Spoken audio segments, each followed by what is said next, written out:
United States stock market has too many red flags. I didn't say it. Bank of America said it. Bank of America said this in a note to their paying research customers. These customers are typically hedge funds, large corporations that pay them a lot of money. And they said there are too many red flags. Let me explain it. I'm going to explain what it means and I'm going to explain what you can do about it. So in this particular department, Bank of America Securities, they have a couple of benchmarks that they use to evaluate the value of the stock market. So what they might do is compare the S&P 500 to some other leading and lagging economic indicators and some other valuation models to see what the stock market is valued at. And they have determined that if this number, whatever that number is, goes above blah, then it's overvalued. If it goes below, it's undervalued. If it's vice versa, some of them may be inversely related, but there are about 20 of them. They said 17 of the 20 show that the stock market is overvalued and we may be heading into a bear market. The other thing that they said was 8 of these numbers, they don't publish them, by the way, exactly what they are, but they said 8 of them are more overpriced than they were during the dot-com bubble. So there's something else I want you to keep in mind. Remember, earlier this year, I pointed out that we have this huge IPO wave right now that we're in the middle of. Most of you are thinking about SpaceX, Anthropic, or OpenAI, but the reality is there's about 30 companies that are doing huge IPOs from last year going into this year. It's usually not this active. Typically, when you have huge IPO waves, they often come at the top of the market. I'm not saying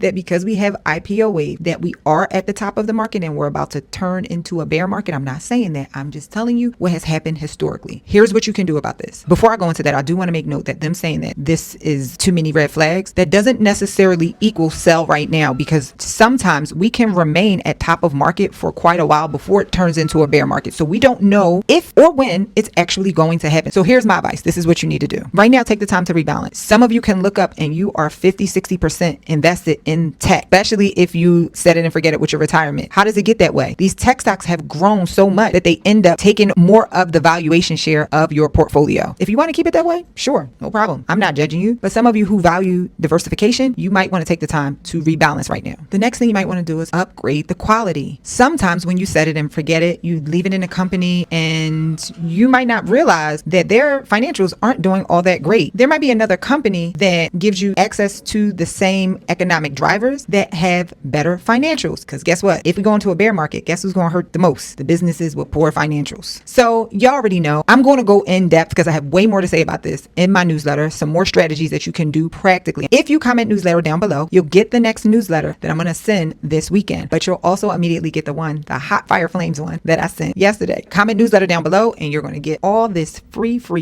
game. Love ya.